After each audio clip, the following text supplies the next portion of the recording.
845 liters. Uy, grabe. Tipid. Para sa 1340cc. Grabe ka, Suzuki. Ang galing mo, paano mo nagawa yun? Ang height natin ay almost 5'5 lang. Para to sa matabang ang dibdib. Kaya mo magwalwal ng ganito. Launch control.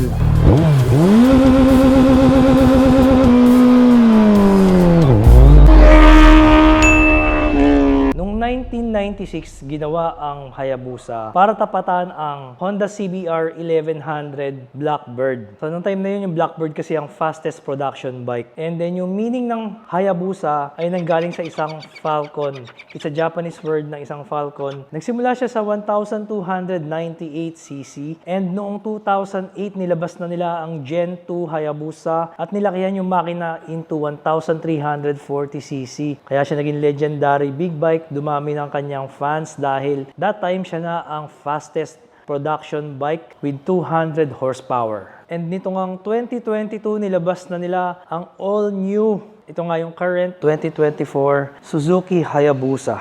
First na napansin ko sa kanya yung front fender niya. Very aerodynamic. Parang ganito yung mga fender ng mga pang drag race or sa mga race bike. Usually kasi di ba hanggang dito lang yung patilya. Ito, sobrang diretso yung curve niya. So, napakaganda ng design, very aerodynamic. And then, yung KYB front fork niya, naka-black yung inner tube. Usually kasi, di ba, naka-chrome. Tapos, right away, kita ko na yung Stylima calipers, ang brand. So, pag sinabing Stylima, ito yung mga nasa higher end ng mga Brembo. Parang same din to sa mga Panigale V4S, sa mga Fireblade. Pero this time, naka-blackout siya. So maganda rin naman yung blackout kasi 'di ba, kita mo all black. Tapos yung front fork niya, metallic gray. So bagay din sa kulay nitong Hayabusa na to, and may malaki siyang sticker ng Hayabusa logo, which is a Japanese character. Sa personal, sobrang laki ng motor na to. Para siyang isang kalabaw.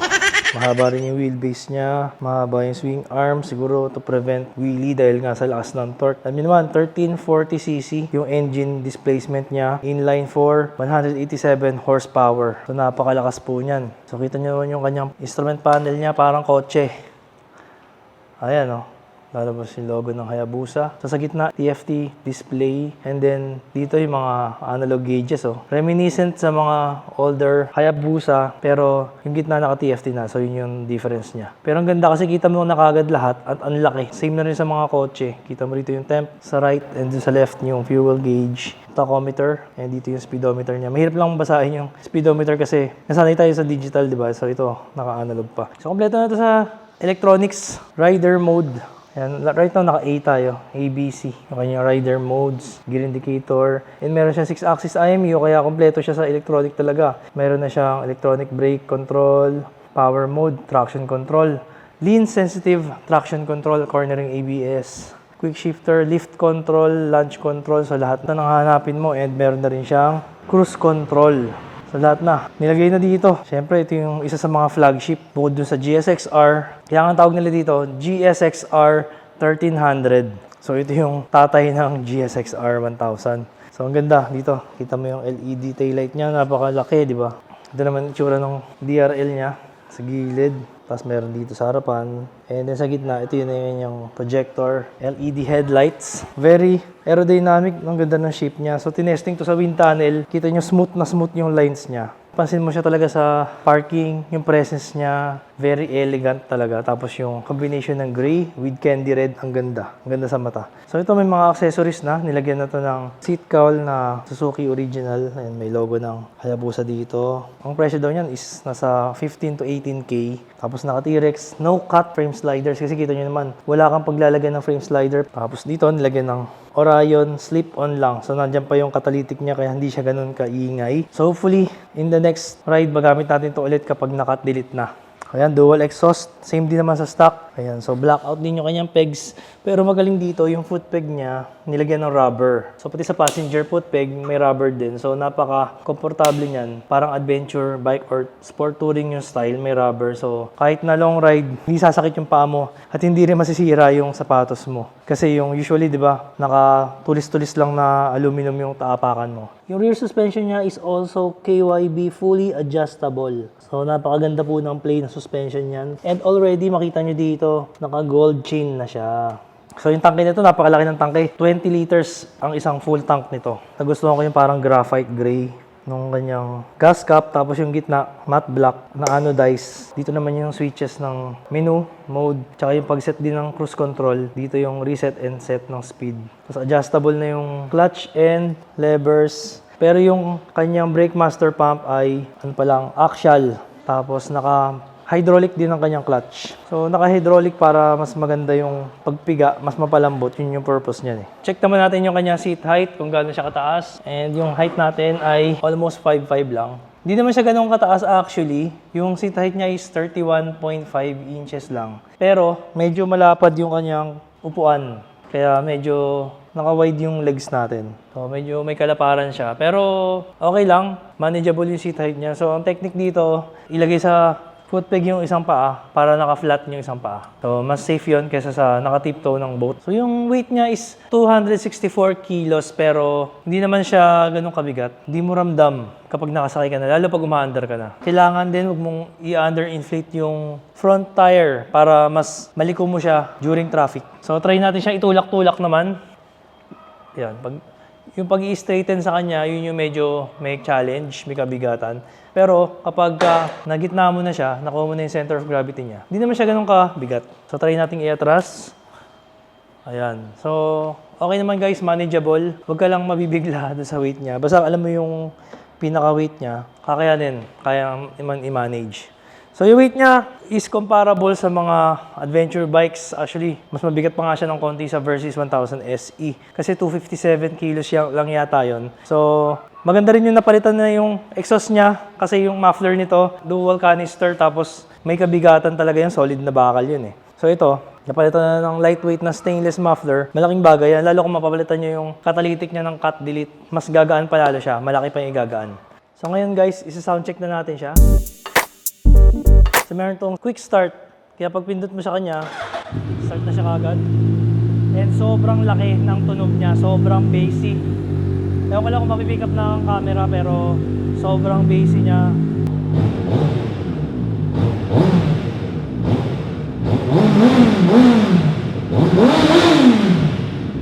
Yun. Pag-activate ng kanyang cruise control, i-hold mo lang tong start. Yan. So right now, naka-level 1 yung cruise control natin. Pwede natin ilagay sa level 3 para nasa 8,000 RPM. Yung level 1 kasi is 4,000 RPM, yung level 2, 6,000. So ito na yung sound check ng ating launch control. So para magamit mo yung launch control, kailangan naka first gear.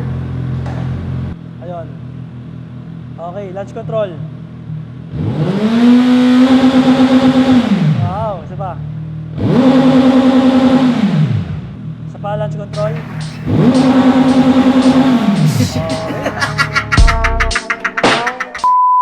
So ngayon guys, compare naman natin yung size niya kung gaano ba siya kalaki. Meron tayo dito ang 2024 ZX6R. So ito yung napili nating comparison para lang makita niyo kung gaano siya kalaki. Ayan, so as you can see, medyo may kalaparan talaga siya comparing sa ZX6R. Ayan. Pero yung seat height nila, mas mataas pa ang seat height ni ZX6R. Pero mas slim yung seat niya dito. Comparing kay Hayabusa, may malapad yung dito niya, katawan niya, tsaka yung seat. Kaya medyo tiptoe tayo doon sa Hayabusa this time. Sa ZX6R, ayun, overall, mas mataas pa rin ng konti si ZX6R with a seat height of 32.7. Yan. So kahit mas manipis yung seat niya at yung body niya, ayun, confirmed na mas mataas pa rin ang seat height ni ZX6R. So kino-compare lang natin siya para po meron tayong reference. And yung sa weight, syempre, mas mabigat si Hayabusa, mas maganda si ZX6R. Pero yung comfort, nandito kay Hayabusa. So far, wala akong naramdaman na pagod. Hindi siya nakakapagod. Siguro may kinalaman din doon sa Helibars na riser. Pero bukod doon, sobrang comfortable, sobrang smooth, sobrang ganda ng suspension. Yung tipong yun kanina, nalubak ako ng biglaan. Hindi masakit. Sound check. Machong-macho yung tunog, no? Ang laki ng tunog eh. 1,340cc ba naman? Kaya pag ganun ka pumiga ng pumiga, syempre yung gasolina mo mas malakas. Maganda singit-singit sa traffic. Very nimble. Ramdam mo lang talaga yung bigat niya kapag itatayo mo siya from side stand, tsaka pag tutulak-tulak mo sa traffic. Pero kung maandar na, sobrang gaan eh. Ang ganda rin ng placement ng foot peg niya, yung riding position, body position sa kanya. Tama-tama lang, medyo mataas ng konti sa normal yung kanya foot peg, which is pang sport bike. Pero hindi naman masyadong nasa likod na kagaya ng Fireblade. Well balanced tong bike na to. Kaya pala may mga ginagamit to pang long ride, pang touring, kasi it's a hyper bike. So dati kala ko ang Hayabusa nakakatakot, malaki at mabigat. Pero malaki mabigat totoo. Pero pag maandar na, hindi siya nakakatakot eh. Napaka stable na bike oh, kahit di mahawakan. Wala, subukan natin yung kanyang cruise control. So yan, dito sa right hand, dito yung kanyang cruise control sa right handlebar. So try natin, mga takbo natin 60, press natin yung cruise control. Ayun, lumabas na yung cruise control. Siguro dito set. Ayan, dito, try natin set. Ayun. So ito na, cruise control na tayo at 60. Grabe oh, sarap. First time cruise control on a Hayabusa.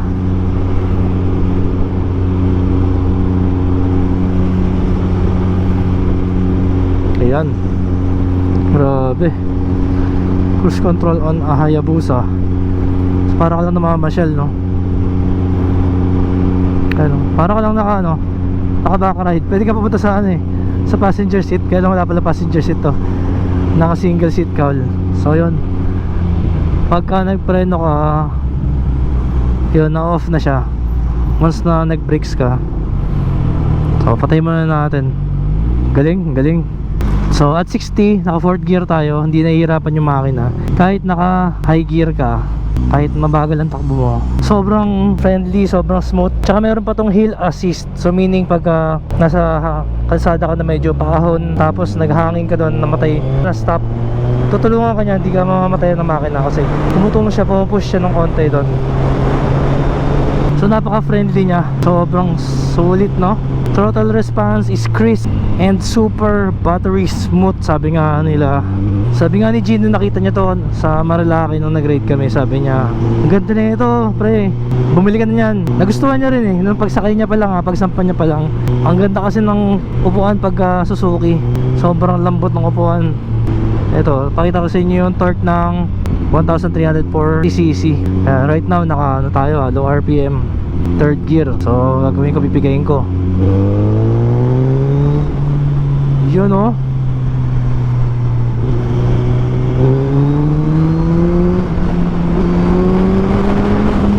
Woo! Power. Diba? Power talaga siya.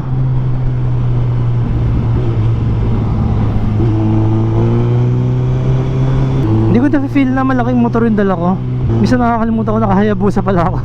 Pag hindi ako nakatingin sa panel, nakatingin lang ako doon sa harapan. Parang normal na motor lang, pero sobrang smooth, tapos ang laki ng tunog. Kaya nakaka-excite. Sana ma-review natin ulit to kapag naka-cut delete na. Matrabaho kasi ang cut delete, kailangan bakalas lahat ng fairings, tapos baba yung headers. Kaya si Rain, tinatamad ba siya mag-cut delete. Pero kung ako lang may-ari nito, agad-agad, syempre cut delete ka agad para screamer lang agad. Kasi pag may catalytic ka pa, may breadbox pa, talagang may RPM na tahimik pa rin talaga siya. Dito naman tayo sa traffic test. Ayan ang traffic test.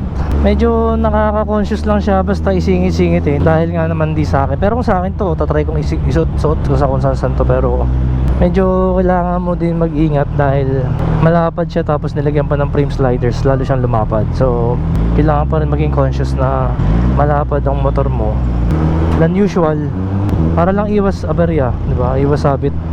Tapos yung shift light niya, ang ganda, classic na pang drag race, di ba? Yung ang laki ng shift light eh, pang racing.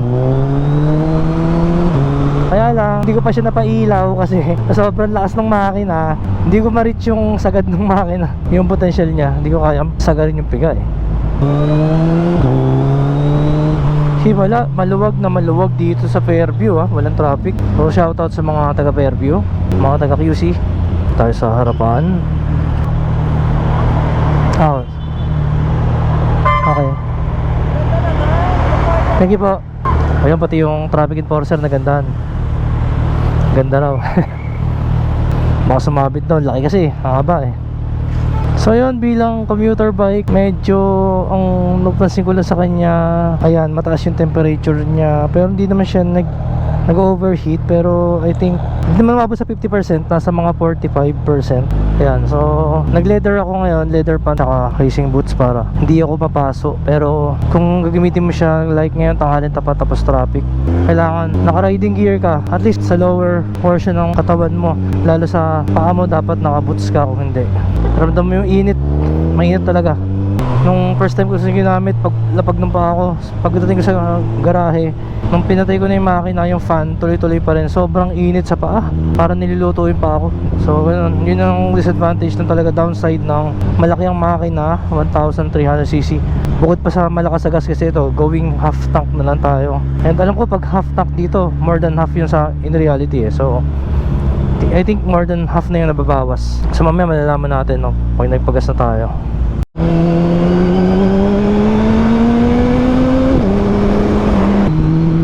Okay, so high speed. Tumatalon-talon.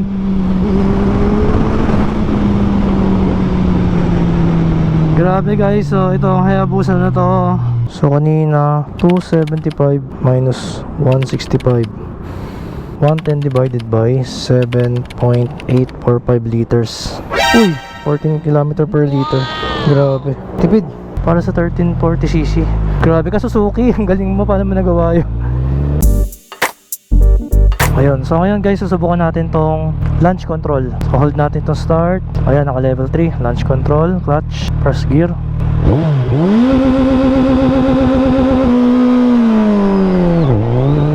Ah, grabe. So lalay lang po yun kasi kita nyo na meron nakaharang. So kailangan every time na gagamitin mo yung launch control, lagi mo siyang i-hold yung start button kasi parang nag-auto off siya. So try natin.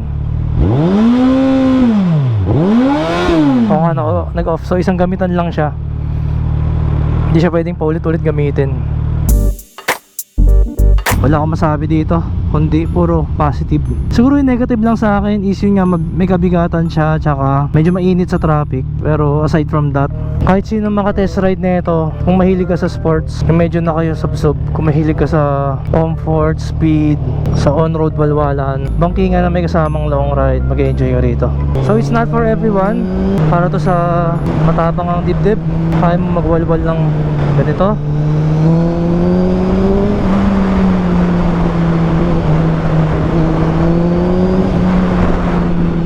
Mag-enjoy ka rito, para kang king of the road pag nakayabusa ka. Tapos not to mention, no, ang tipid sa gas, 14 km per liter lang tayo nagamit natin.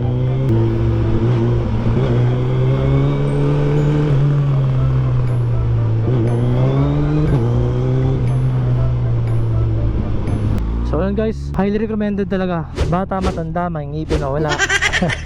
And sa presyo niya pala na 1.189 something, basta ganoon, less than 1.2M. Masasabi kong sulit to kasi bakit? Imagine ang Kawasaki H2 1.855.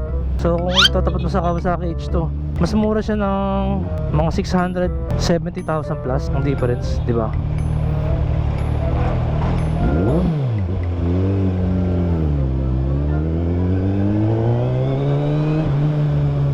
So yun, champion.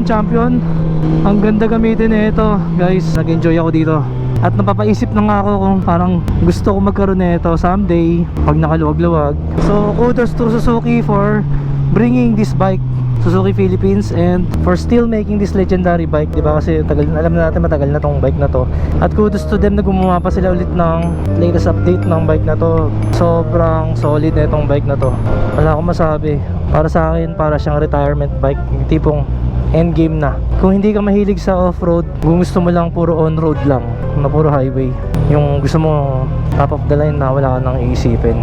Iba yung presence ng ng Hayabusa eh. Pero syempre iba rin yung H2, pero iba pa rin yung pag sinabing Hayabusa kasi syempre H2 1000cc lang. Etong Hayabusa it's 1340cc. So tsaka yung presence niya mas malaki talaga to. Iba yung pag nakapark ka, ito yung tatapat sa Kawasaki H2 sa parking. Tsaka mas flashy siya, medyo mas simple si H2 eh. So ito mas flashy. Basta mayroon siyang kakaibang beauty na mahirap i-explain.